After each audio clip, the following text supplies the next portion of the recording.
Hello दोस्तों, स्वागत है आपका मेरे यूट्यूब चैनल देवभूमि ज्ञान दर्पण में। तो हिंदी साहित्य में कवि परिचय की एक सीरीज हमने शुरू कर रखी है, जिसमें हम सिलेबस में दिए गए प्रत्येक कवि तथा उनकी रचनाओं को कवर कर रहे हैं। ये इस सीरीज का 6वां भाग है। तो अगर आपने इससे पहले के 5 भाग नहीं देखे हैं तो उन्हें देख लें, प्लेलिस्ट में जाकर चेक कर लें। इससे पहले हमने गद्य खंड को कवर किया था, अब हमारा पद्य खंड चल रहा है। पद्य खंड में भी हम जो 5 कवि हैं, कबीरदास जी, सूरदास, मीराबाई, तुलसीदास और रसखान, इन्हें कवर कर चुके हैं। तो आज की वीडियो में हम अन्य कवियों को देखेंगे पद्य खंड के। अगर आपको वीडियोज़ पसंद आ रही हैं तो ज़्यादा से ज़्यादा वीडियोज़ को शेयर कीजिए, लाइक कीजिए, मेरे चैनल को सब्सक्राइब कीजिए और बेल आइकन को ज़रूर दबाएं, जिससे कि आपको लेटेस्ट नोटिफिकेशन मिलते रहें। आप लोग जानते हैं कि यूकेपीएससी एग्ज़ाम्स के लिए कवि परिचय वाला सेक्शन कितना ज़्यादा महत्वपूर्ण है। यहाँ से 3 या 4 क्वेश्चन हमेशा बनते हैं। तो इन वीडियोज़ को पूरा देखें, इनके अच्छे से नोट्स तैयार करें, बार बार रिवीजन करें और जहाँ आवश्यकता होती है मैं ट्रिक भी देता हूँ, तो उनके अनुसार आप पढ़ते जाएँ तो आपका कवि परिचय क्लियर हो जाएगा और आपके 4 या 5 नंबर श्योर हो जाएंगे। तो चलिए स्टार्ट करते हैं आज की वीडियो। तो इसमें जो पद्य खंड हमारा चल रहा है, आज के कवि हैं पहले राजेश जोशी। ठीक है, तो राजेश जोशी जी के बारे में देखते हैं। इनका जो जन्म था ये जुलाई 1946 में नरसिंहगढ़ मध्य प्रदेश में हुआ था। देखिए, जन्म से सभी कवियों का नहीं पूछा जाता, कुछ महत्वपूर्ण हैं जैसे छायावादी कवि, उनमें महादेवी वर्मा हैं, जयशंकर प्रसाद जी हैं। ठीक है, ये जो छायावादी कवि हैं तो इनके बारे में पूछा जाता है आपका जन्म कहाँ हुआ था या कब हुआ था, तो इनका कुछ याद कर लें। और कुछ राष्ट्रीय कवि हैं, हजारी प्रसाद द्विवेदी जी हैं, माखनलाल चतुर्वेदी जी हैं, तो इस प्रकार के जो कवि हैं उनका आप थोड़ा बहुत देख लेना। बाकी सभी कवियों का जन्म स्थान ये याद करने की आवश्यकता नहीं है। ठीक है, तो इनका कार्यक्षेत्र अगर हम बात करें तो कार्यक्षेत्र ये कवि, लेखक और साहित्यकार के रूप में जाने जाते हैं। इनकी प्रमुख रचनाएं देख लेते हैं। तो सबसे पहले हम देखेंगे इनके काव्य संग्रह, या फिर इसी को आप लोग कहेंगे कविता संग्रह, यानी कि कौन कौन सी कविताएं इनने रची और उनके क्या संग्रह बने। तो देख लेते हैं, कई बार एग्जाम में पूछी जा चुकी हैं। यूके SSS के एग्जाम में यहाँ से पूछी गई थी। पहली रचना नेपथ्य में हंसी। ठीक है, तो ये 2 या 3 बार पूछी जा चुकी है इससे पहले प्रीवियस एग्जाम्स में, तो बहुत ज़्यादा इंपॉर्टेंट है, इसे आप लोग ध्यान रखेंगे। राजेश जोशी, नेपथ्य में हंसी। ठीक है, इसके अलावा मिट्टी का चेहरा, एक दिन बोलेंगे पेड़ और 2 पंक्तियों के बीच, तो ये काफ़ी महत्वपूर्ण इनके कविता संग्रह हैं। इन्हें सभी आप लोग अच्छे से तैयार कर लें। तो आप लोग ऐसे इनके लिए ट्रिक से भी याद कर सकते हैं, एक छोटी सी ट्रिक। तो ये कहते हैं कि एक दिन जब 2 पंक्तियों के बीच में एक दिन बोलेंगे पेड़ तो मिट्टी का चेहरा भी हंसेगा। ठीक है, तो इस तरीके से आप लोग लिख सकते हैं। और नेपथ्य में हंसी यानी राजेश जोशी। अगला देखते हैं कहानी संग्रह। तो कहानी संग्रह इनके मुख्यतः एक ही कहानी संग्रह है, कपिल का पेड़, और दूसरा जो इनका कहानी संग्रह है छोटा सा है, सोमवार तथा अन्य कहानियाँ। ये उतना ज़्यादा प्रसिद्ध नहीं है, तो ये पूछा जा सकता है कपिल का पेड़, इसलिए इसे आप ध्यान में रखेंगे। ठीक है, 2 पंक्तियों के बीच में एक दिन बोलेंगे पेड़, तो यहीं से आप लोग इसको कनेक्ट कर लेंगे कपिल का पेड़। तो कपिल का पेड़ भी किसका होगा? राजेश जोशी का। ठीक है, 2 पंक्तियों के बीच में एक दिन बोलेंगे पेड़ तो मिट्टी का चेहरा हंस पड़ेगा। ठीक है, तो ऐसे करके आप हंसी और राजेश जोशी याद रखेंगे और उससे रिलेट करके सारी कहानियाँ याद रखेंगे। अगला है इनके नाटक। तो इनके कुछ प्रसिद्ध नाटक हुए, जैसे टंकारा का गाना पूछा जा चुका है पहले, इसलिए इम्पोर्टेंट है, ध्यान में रखें टंकारा का गाना। इसके अलावा अच्छे आदमी, जादू जंगल, तो ये इनके नाटक हैं जो कि एग्ज़ाम में पूछे जा सकते हैं।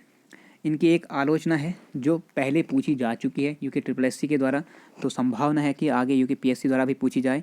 यह इनकी आलोचनात्मक कृति है, एक कवि की नोटबुक। ठीक है, बहुत ज़्यादा इंपॉर्टेंट है, एक कवि की नोटबुक। तो आप लोग ऐसे कहेंगे कि एक कवि की नोटबुक में लिखा था कि जब 2 पंक्तियों के बीच में बोलेंगे पेड़ तो मिट्टी का चेहरा हंस पड़ेगा। तो ऐसे करके आप लोग इसे सबको कनेक्ट करते हुए लिंक करते रहें। ठीक है, अगला देखते हैं कुछ अन्य रचनाएं इनकी। तो यहाँ पर सबसे ज़्यादा इंपॉर्टेंट जो है अन्य रचनाओं में बच्चे काम पर जा रहे हैं। ये इसलिए इंपॉर्टेंट हो जाती है क्योंकि ये NCERT में दिया हुआ है और आप लोगों ने ये कहानी बचपन में पढ़ी होगी। ठीक है, बच्चे काम पर जा रहे हैं, तो ये बहुत ज़्यादा महत्वपूर्ण है। बच्चे काम पर जा रहे हैं पहले पूछी जा चुकी है और NCERT में दी हुई है, तो आगे भी पूछे जाने की पूरी संभावना है, तो इसे ध्यान में रखें।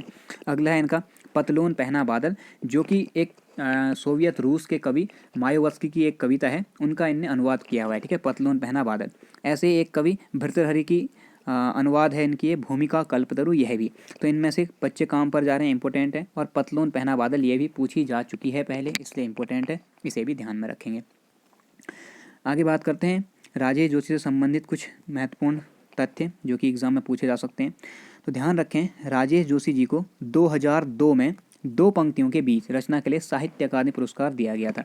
अब आपको ये पता है कि दो पंक्तियों के बीच एक दिन बोलेंगे पेड़ तो हंसेगा मिट्टी का चेहरा, तो दो पंक्तियों के बीच कब इसको पुरस्कार मिला था पूछेंगे तो दो पंक्तियों के बीच है तो 2002, ठीक है, दो दो दो सब दो ही आ रहे हैं, तो दो पंक्तियों के बीच के लिए 2002 में साहित्य अकादमी कौन सा पुरस्कार दिया गया पूछा जा सकता है, साहित्य अकादमी, क्योंकि यहाँ से एग्जामिनर कंफ्यूज करता है कि इस रचना के लिए राजेश जोशी जी को कौन सा पुरस्कार दिया गया था, साहित्य अकादमी, ज्ञानपीठ या फिर कोई अन्य दे देगा, तो ध्यान रखें कि इन्हें साहित्य अकादमी मिला था। ठीक है, आगे बात करते हैं।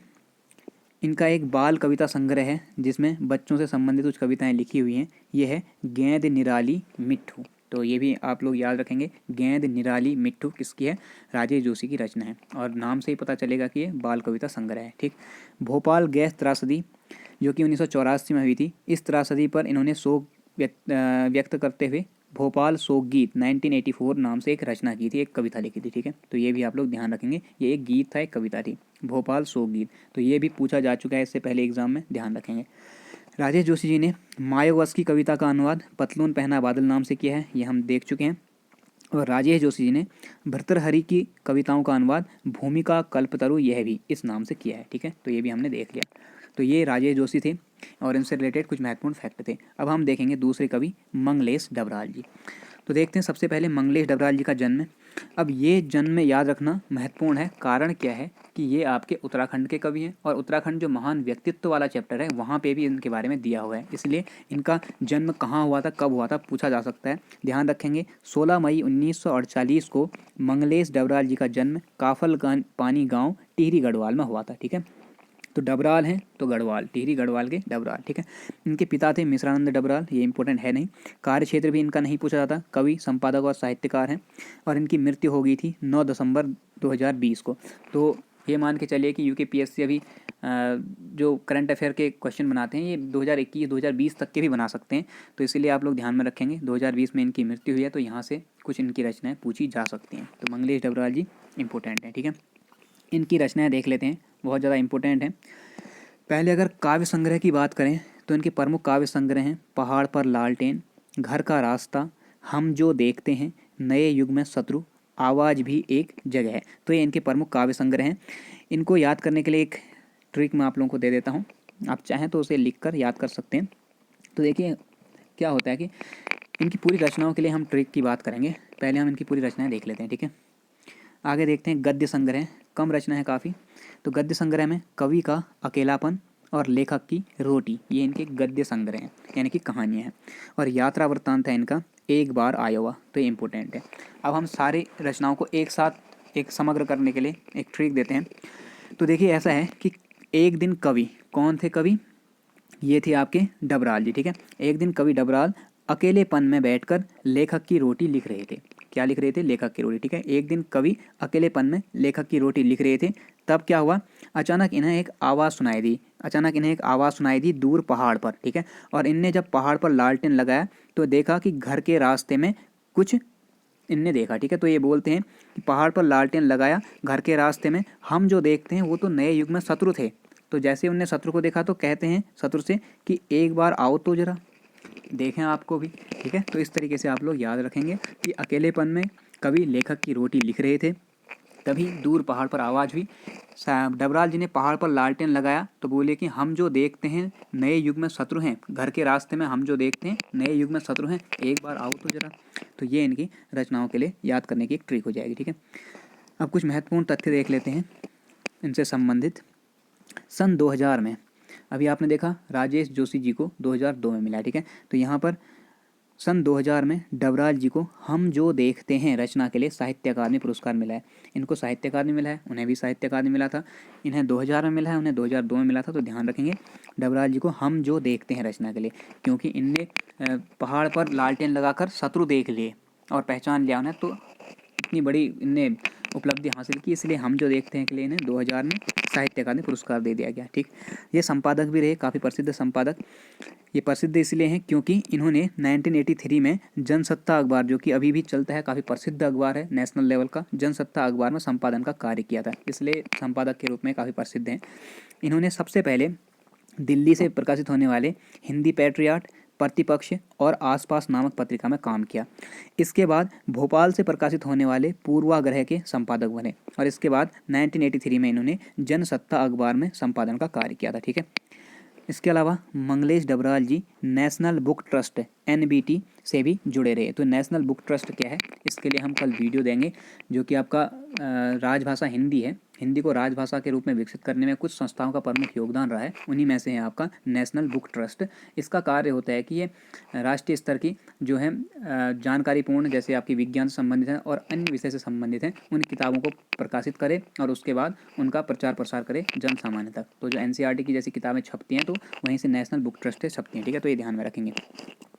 डबराल जी ने संगतकार एक महत्वपूर्ण रचना है इनकी, एक कविता है जो कि NCERT में दी हुई है, इसलिए ये भी इंपॉर्टेंट हो जाती है और वहीं से मैंने उठाया है इसे। ठीक है, तो डबराल जी ने संगतकार कविता का लेखन किया। इसमें संगतकार का अर्थ क्या होता है, उस किताब के अनुसार संगतकार जो होता है मुख्य गायक के साथ गायन करने वाला जो व्यक्ति है, इसी को संगतकार कहा जाता है। तो ये भी ध्यान में रखेंगे आप लोग। ठीक है, तो ये थे राजेश जोशी। तो आज के इस वीडियो में हम केवल 2 ही कवियों के बारे में बात करेंगे। कैसी लगी आपको वीडियो कमेंट करके ज़रूर बताएं और पसंद आती है तो इसे ज़्यादा से ज़्यादा शेयर करें, चैनल को सब्सक्राइब करें। ठीक है, बेल आइकन को दबाएं और ज़्यादा से ज़्यादा लाइक करें।